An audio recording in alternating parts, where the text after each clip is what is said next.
Master Key again, this time part 4.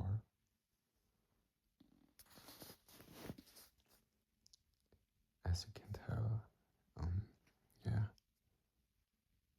I will kind of start, and yeah, introduction part 4. This part will show you why what you think or do or feel is an indication of what you are. Thought is energy, and energy is power, and it's because all religions, science, and philosophies with which the world has heretofore been familiar have been based upon the manifestation of this energy instead of the energy itself, that the world has been limited to effects, while cause have been ignored or misunderstood.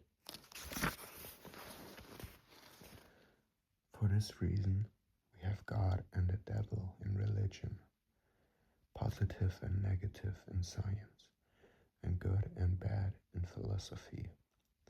The Master Key reverses the process. It is interested only in cause, and the letters received from readers tell a marvelous story. They indicate conclusively that adepts are finding the cause whereby they may have secured for themselves health, harmony, abundance, and whatever else may be necessary for their fair welfare and happiness. Life is expressive, and it's our business to express ourselves harmoniously and constructively. Sorrow, misery, unhappiness, disease, and poverty are not necessities, and we are constantly eliminating them. But this process of eliminating consists in rising above and beyond limitations of any kind. He who has strengthened and purified his thought need not concern himself about microbes, and he who has come into an understanding of the law of abundance will go at once to the source of supply. It is thus that fate, fortune, and destiny will be controlled as readily as a captain controls his ship or an engineer his train. Very interesting.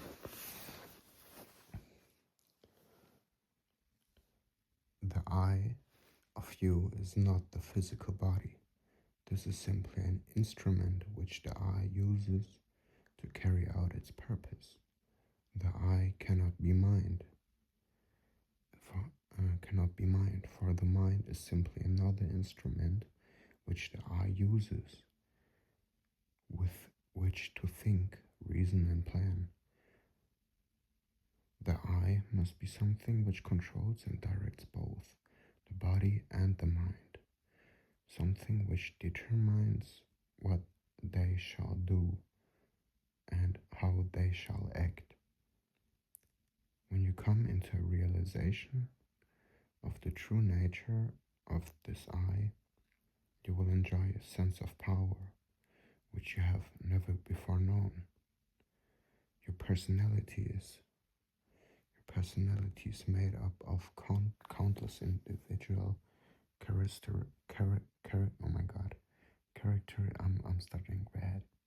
made of countless individual characteristics, peculiarities, habits, and traits of character. These are the result of your former method of thinking, but they have nothing to do with the real I. When you say, I think, the I tells the mind what it shall think. When you say, I go, the I tells the physical body where it shall go. The real nature of this I is spiritual, and is the source of the real power which comes to man and woman when they come into a realization of their true nature. The greatest and most marvelous power which this I has been given is the power to think, but few people know how to think constructively or correctly, consequently, they achieve only indifferent results. Most people allow their minds and their thoughts to dwell on selfish purposes. The individual results of the inevitable result of an infantile mind. When a mind becomes mature, it understands that the germ of defeat is in every selfish thought.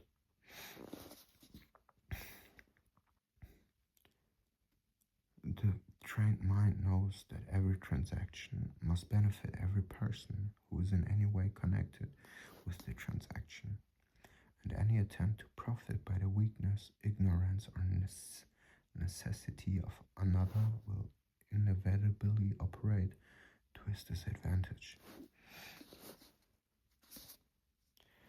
This is because the individual is part of the universal. A part cannot antagonize any other part, but on the contrary, the welfare of each part depends upon a recognition of the interest of the whole. Those who recognize this principle have a great advantage in their affairs of life. They do not wear themselves out. They can eliminate vagrant thoughts with facility. They can readily concentrate to the highest possible degree on any subject. They do not waste time or money upon objects which can be of no possible benefit to them. If you cannot do these things, it is because you have thus far not made the necessary effort. Now is the time to make the effort. The result will be exactly in proportion to the effort expended. One of the strongest affirmations which you can use for the purpose of strengthening the will and realizing your power to accomplish is, I can be what I will to be. Every time you repeat it, realize who and what this I is. Try to come into a throughout understanding of the true nature of the I. If you do, you will become invincible. That is, provided that your objects and purposes are constructive and are therefore in harmony with the creative principle of the universe. If you make use of this affirmation, use it consciously, night and morning, and as often during the day as you think of it, and come to do so until it becomes a part of you. Form the habit. Unless you do this, you had better not start at all, because modern psychology tells us that when you start something and do not complete it, or make a resolution and do not keep it, we are forming the habit of failure. Absolute ignominious failure. If you do not intend to do a thing, do not start. If you do start, see it through, even if the heavens fall. If you make up your mind to do something, do it. Let nothing, no one interfere. The I in you has determined. The thing is settled. The die is cast. There is no longer any argument. If you carry out this idea, begin with small things, which you know you can control, and gradually increase the effort, but never under any circumstances allow your I to be overruled. You will find that you can eventually control yourself, and many men and women have found to their sorrow that it is easier to control a kingdom than to control themselves. But when you have learned to control yourself, you will have found the world within which controls the world without. You will have become irresistible. Men and things will respond to your every wish without any apparent effort on your part. This is not strange or impossible as it may appear when you remember that the world within is controlled by the I, and this I is part of one with infinite I, which is the universal energy or spirit usually called God. This is not a mere statement or theory made for the purpose of confirming or establishing an idea, but it is a fact which has been accepted by the best religious thought as well as the best scientific thought. Herbert Spencer says, "Amid all the mysteries by which we are surrounded, nothing is more certain than that we are ever in the presence of an infinite and eternal energy from which all things proceed."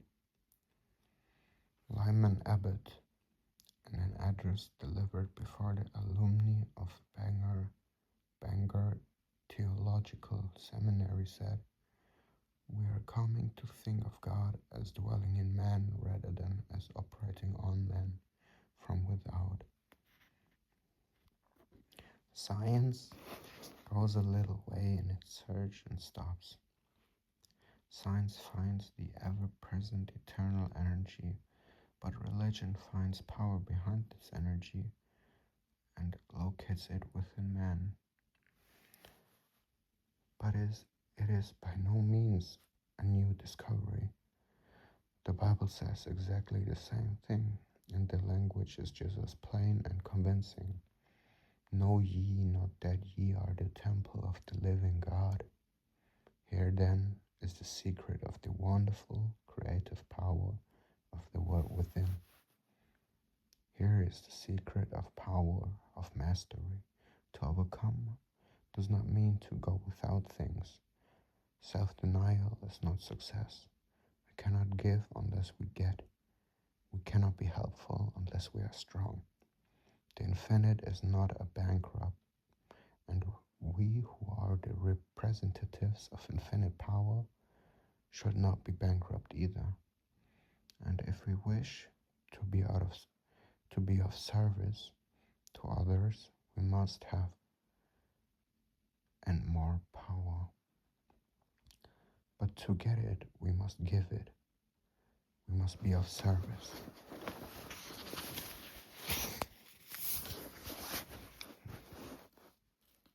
Oh my God, what happened? No. The flashlight is gone to hell. Oh my God. Oh my God. Guys, I have 1%. Oh my God, I'm done. Oh my God.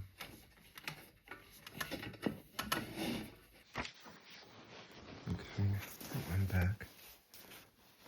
Trying to charge my phone. So yeah.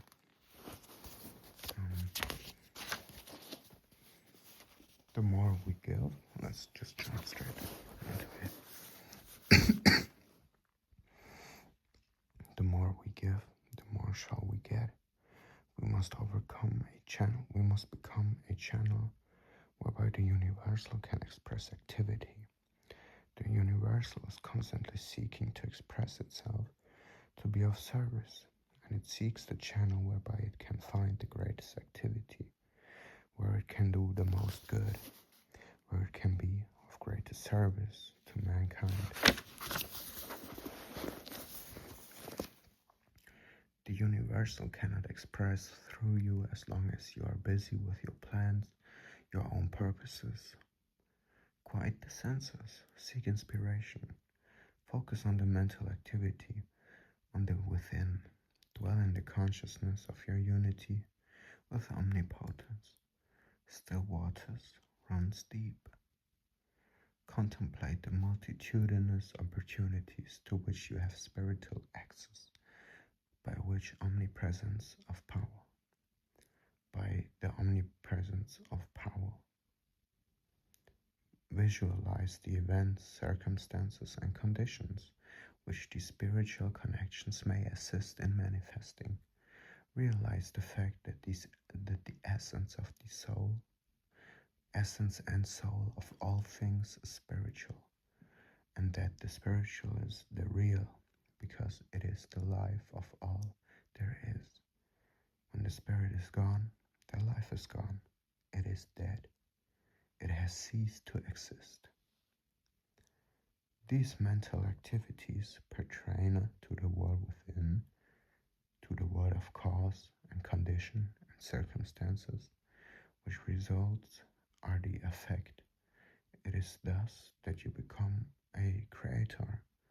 This is important work, and the higher, loftier, grander, and more noble ideals which you can conceive, the more important the work will become. Overwork or overplay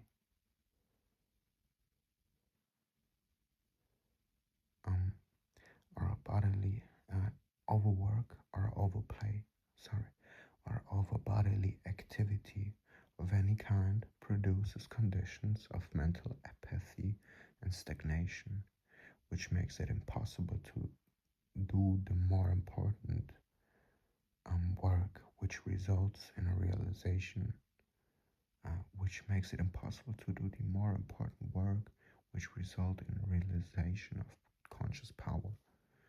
We should therefore seek the silent frequently. Power comes through repose. It is in the silent that we can be still, and when we are still, we can think, and thought is the secret of all attainment. Thought is a mode of motion, and is carried by the law of vibration, the same as light or electricity. It is given vitality by the emotions throughout the law of love. It makes form and expresses by the law of growth. It is a product of the spiritual eye. Hence, it's divine and spiritual, it's spiritual and creative in nature. I gotta get better at reading.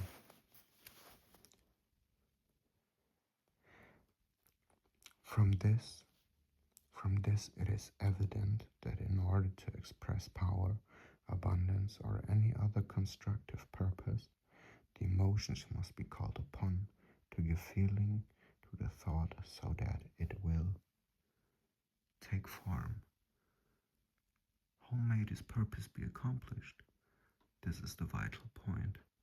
How may we develop faith, the courage, the feeling which will result in accomplishment? The reply is by exercise. Mental strength is secured in exactly the same way that physical strength is secured by exercise. We think something, perhaps with difficulty the first time. We think the same thing again, and it becomes easier this time. We think it again and again. It then becomes a mental habit. We continue to think the same thing.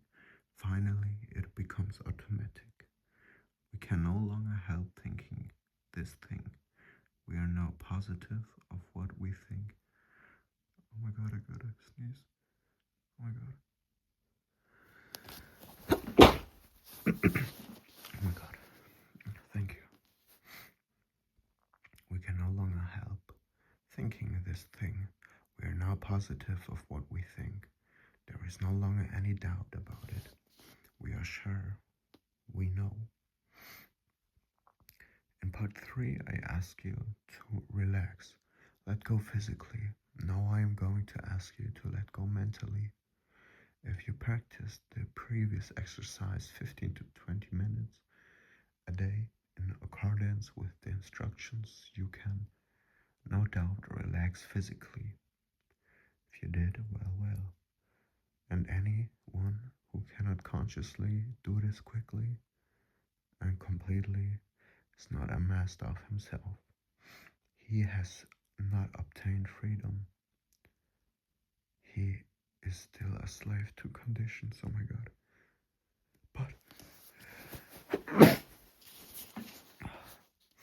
Thank you. But I shall assume that you have mastered the exercise and are ready to take the next step, which is mental freedom. Now, after taking your usual position, remove all tension by completely relaxing. Then mentally let go. of all adverse conditions such as hatred, anger, worry, jealousy, envy, sorrow, trouble, or disappointments of any kind. You may say you cannot let go of these things, but you can. You can do so by mentally determining to do so, by voluntary intention and persistence. The reason that some cannot do this is because they allow themselves to be controlled by the emotions instead of by their intellect. But the will guided by the intelligence will gain the victory. You will not succeed the first time you try, but practice makes perfect. In this, as in everything else, and you must succeed in dismissing, eliminating, and completely destroying these negative and destructive thoughts, because they are the seed which is constantly germinating into discordant condition of every conceivable kind and description. There is nothing truer than the equality of thought which we entertain correlates certain externals in the outside world. This is the law from which there is no escape, and it is this law, this correlative of the thought with its object, that from time immemorial has led the people to believe in special providence. William Wilmans. That was pretty, interesting. I think this was like a good reading session. I will kind of dwell into it a bit more now and think about it. And yeah, I hope you had fun reading with me here. Yes, I will dwell into it now. Bye bye.